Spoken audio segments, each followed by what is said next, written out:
देख रहे हैं उपभोक्ता जनघोष, सच को समर्पित। दोस्तों, स्वागत है आपका यूजे न्यूज में।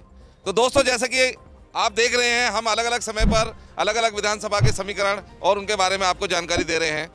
तो सबसे बड़ी बात यह है कि इस बार चुनाव एक तरफा नहीं होने वाला है। पिछली बार ये चुनाव वन साइडेड था, इस बार त्रिकोणीय भी नहीं कह सकते, क्योंकि किसी भी तरफ पलड़ा झुक सकता है, क्योंकि बहुत सारी पार्टियां इस बार मैदान में है पहले से ज़्यादा।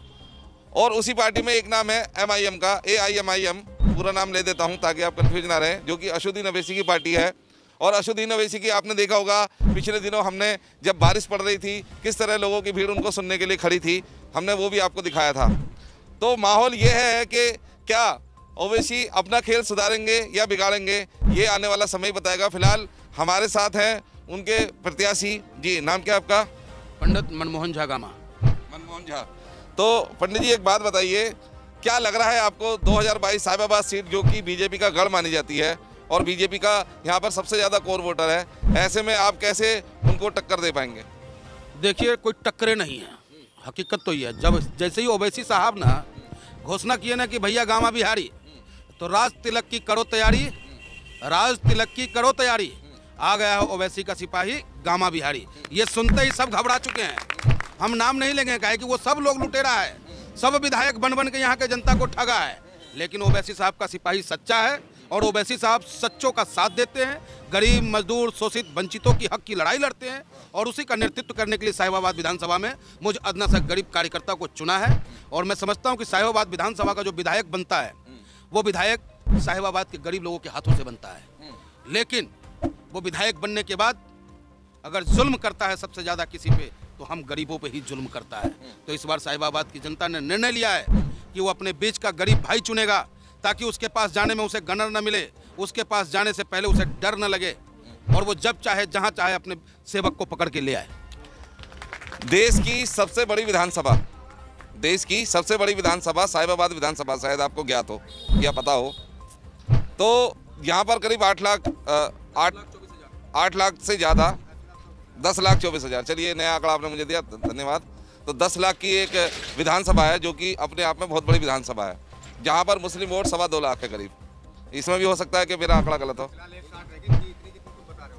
तो चलो कट गई होंगी। तो 2 लाख के आसपास मुस्लिम वोट हैं, 2 लाख मुस्लिम वोट के आधार पर। जबकि AIMIM पार्टी जो है, वो ऐसा बोला जाता है कि मुस्लिमों की पार्टी है, लेकिन आपको टिकट, हाँ मैं समझ रहा हूँ आप जो कहने वाले हैं कि उन्होंने ये मिथ्या जो है निकाल दी है आपको टिकट देके कि मुस्लिमों की पार्टी नहीं है। तो अब ऐसे में जो उनका कोर वोटर है माफ़ कीजिएगा, वो है मुस्लिम। तो क्या लग रहा है आपको कि 1-2 लाख के आसपास जो मुस्लिम वोट हैं, वो कांग्रेस को भी जा रही हैं, वो समाजवादी को भी जा रही हैं, बसपा को भी जा रही हैं, आम आदमी पार्टी को भी जा रही हैं, और आपके पास भी आ रही हैं? तो सिर्फ मुस्लिम वोटों के बल पे क्या वो सीट निकाली जा सकती है? मुस्लिम वोटों के बल पे वो सीट निकाली ही नहीं जा सकती है। लखनऊ की असेंबली में MIM का झंडा लहराया जा सकता है। और मुस्लिम के साथ साथ आपका ये भाई बिहारी है, ब्राह्मण भी है। और जिस साहिबाबाद विधानसभा सीट पे आप परिचर्चा कर रहे हैं, यहाँ पे बिहारी मतदाताओं की संख्या 3.5 लाख है। अच्छा। बिहार और पूर्वांचल एक निर्णायक वोट निभाता है यहाँ। और मैं समझता हूँ कि अब बिहार के लोगों ने भी ऐसे ही गमछा अपने सरों पे बांध लिया है, हरा रंग का, कि कब तक मैं वोट देता रहूंगा। आज उसका बेटा इस लायक बना है कि वो वोट मांगने चला है। लेकिन मुझे विश्वास है कि साहिबाबाद के मतदाता, हमारे बिहार पूर्वांचल के लोग और हमारे मुसलमान भाई, जिनकी लड़ाई ओवैसी साहब और उनके बीच रहकर मैं भी हमेशा लड़ता रहा, एक एक वोट EVM में पड़ेगा। और उसी दिन आप देख लेना कि चारों तरफ AIM का झंडा लहराता हुआ नजर आएगा और कोई नजर नहीं आएगा। कितनी सीटों पर लड़ रही है MIM पार्टी उत्तर प्रदेश में? अब तक तो माननीय जी का फैसला 100 का था, लेकिन लोगों का आंकड़ा बढ़ता जा रहा है। हो सकता है कि 200 भी हम पार कर जाए। अब तक 170 सीटों का आवेदन हमारे पास आ चुका है पार्टी में, और निश्चित रूप से वहां हम लड़ाएंगे जहां हमारा उम्मीदवार जीतने वाला होगा। जैसा कि आपको पता हो कि 403 सीटों में सिर्फ 140 सीटें ऐसी हैं, 40-45 सीटें ऐसी हैं, 5 मैं लमसम कह रहा हूँ, 145 सीटें ऐसी हैं, 145 सीटें ऐसी हैं जहाँ पर जो कोर वोटर जो है मुस्लिम ज़्यादा है वहाँ पर। बड़ा दर्द होता है जब आप मुस्लिम की नहीं, मैं मुस्लिम इसलिए कह रहा हूं क्योंकि जो 100 सीटों पर लड़ने का निर्णय था पहले, वो उन्हीं सीटों पर था जहां पर मुस्लिम बाहुल थी। क्योंकि पूर्वांचल में जब राजभर जी से आपका गठबंधन हुआ था तो उनको पूर्वांचल देना था और आपको पश्चिम यूपी लेना था, यही तो हुआ था। अब राजभर जी तो साइकिल के पे चढ़ गए हैं, तो आप क्यों नीचे उतर गए? कहाँ उतर गए साहब? हमारा पतंग उड़ता जा रहा, ऊपर देखो, कैमरा उठाओ, पतंग ही पतंग आपको नजर आएगा। साइकिल पंचर हो गया, उसकी जिम्मेदारी हमारी थोड़ी है भाई साहब। बी टीम की बात करते हो आप? बी टीम तो मैंने अभी कहा ही नहीं। हिंदू मुसलमान, मैंने बी टीम अभी कहा नहीं। हिंदू मुसलमान की बात करते, देखो कहीं ना कहीं ये आप लोग, हमें कभी कभी लगता है कहीं भाजपा, ये आप खुद कह रहे हो, मैंने कहा आप लोग भाजपा प्रायोजित तो नहीं है। क्योंकि देखिए, क्योंकि उत्तर प्रदेश की जनता ने विगत 70 वर्षों में, जब से मेरा देश आजाद हुआ है, तब से आप चेहरा देख लें, हर चेहरे का चमक उड़ा हुआ है। नहीं, आपने बहुत बढ़िया कहा कि प्रायोजित तो नहीं है। चलिए मैं आंकड़ों पर ही आ जाता हूँ। पिछले दिनों उत्तर प्रदेश बिहार में चुनाव हुए थे, ठीक है। 15 सीटें जो बिहार में बीजेपी ने जीती थी, समझे ना, और जो आरजेडी ने हारी थी, वो सिर्फ और सिर्फ जो थी वो AIMIM की वजह से हारी थी। तो कोई भी दीजिए आंकड़ा, मैं दे दूंगा। 19 सीटों पे इलेक्शन लड़ा था। पहली बात तो आपको पूरा ज्ञान प्राप्त है। 19 सीटों पे भाई, 19 सीटों पे इलेक्शन लड़ा है। 19 सीटों में से 5 सीटों पे जीतने का काम करा है। सर मेरी आप सुन लो एक मिनट। 19 सीटों पे जो है 5 सीटों में जीतने का काम करा है। जहाँ से हम लड़े हैं वहाँ से बीजेपी की सिर्फ 1 सीट जीती गई है। बाकी जो है लालू प्रसाद यादव लड़के की पार्टी का वहाँ से इलेक्शन प्रत्याशी जीता है। और हम जो वहाँ इलेक्शन हारे हैं, सबसे बड़ी हार हमारी वहाँ 3000 वोटों से है। 3500 वोट, 600 वोट, 700 वोट, 1200 वोट, 2200 वोटों से हम वहाँ इलेक्शन हारे हैं भाई। पहली बात तो आपको पूरा ज्ञान नहीं है वहाँ का। नहीं, ज्ञान है। मैं 19 सीटों पर आप लड़े, आपके सहयोगी भी तो लड़े थे ना जी। तो चलिए ठीक है, मैं उससे और आगे बढ़ता हूँ कि जैसा कि 403 सीटें विधानसभा की है, ठीक है, और आपने कहा 170 सीटों के आवेदन आप आ चुके हैं। तो अब पहले तो यह है कि आपका एजेंडा उत्तर प्रदेश के लिए क्या है? उत्तर प्रदेश का सबसे पहला एजेंडा है कि दलित वंचित शोषितों का जो हक मारा जा रहा है इन सरकारों में, जिसे भी वोट वो देते हैं वही उनको लूटने का काम करते हैं, उस कारनामे पे रोक लगाना। दूसरा, जो विगत 7 वर्षों में हमारे प्रदेश के फिजाओं को खराब करने का काम किया गया, जो गंगा जमुना तहजीब है हमारा, उस तहजीब को बिगाड़ने का प्रयास किया गया। और प्रयास ही नहीं, ऐसा माहौल क्रिएट कर दिया गया कि कल तक हम भाई भाई दोस्त हुआ करते थे, लेकिन आज मेरा बेटा इनके बेटे को कहता है कि ये मुसलमान है क्या, और इनका बेटा तिलक देख के कहता है ये हिंदू है क्या। ये माहौल खराब करने वाले लोगों को हमें ठीक करना है और अपने पूरे प्रदेश में वही गंगा जमुना तहजीब लाना है। भाई भाई सब एक होकर के हम रहेंगे और प्रदेश की चहुमुखी विकास होगा। बहुत बढ़िया।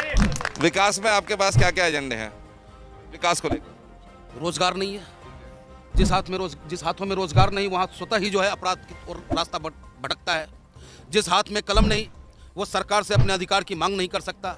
मैं बेहतर स्कूल का निर्माण करवाऊंगा, तालीम देने का काम करूंगा, जिससे कि नई पौध बाबा भीमराव अंबेडकर के लिखे संविधान के तहत जो उनके अधिकार हैं, उस अधिकार के लिए वो अपनी सरकार से लड़ सके। 2 काम तो प्रमुखता के साथ करूंगा।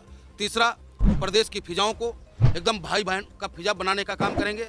चौथा, जो सरकार की संसाधनें हैं, उस संसाधनों से पूरे प्रदेश में खुशहाली लाने का काम करेंगे, चहुमुखी विकास करेंगे। और साहिबाबाद की जब बात आती है तो आपके माध्यम से साहिबाबाद के मतदाताओं से मैं अपील करना चाहता हूं कि ये मेरे साहिबाबाद के मतदाताओं, 3 बार ये चुनाव हो चुका इस विधानसभा का, ये चौथा चुनाव है। एक बार आपने जिसे जिताया, फिर आपने उसे हराया, फिर जिसे जिताया, फिर उसे आपने हराया। और इन तीनों विधानसभाओं के दौरान इन विधायकों ने जो आपके वोट से विधायक बनने का काम किया, हमसे आपसे सबसे वादा किया था कि हम सरकारी अस्पताल देंगे आपको। हम सबसे लोगों ने वादा किया था कि कन्या इंटर कॉलेज इस शहीद नगर को हम देंगे।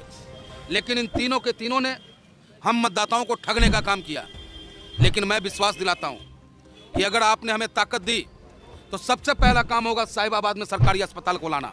अगर मैं सरकारी अस्पताल ना ला सका तो आपके सामने 2027 में दोबारा वोट मांगने नहीं आऊँगा, इन झूठों की तरह जो झूठ बोल के आपसे वोट लेते हैं और आपके लिए काम नहीं करते, फिर आपके सामने वोट मांगने आ जाते हैं। दूसरा काम मेरा होगा सरकारी स्कूल का बेहतर व्यवस्था करना।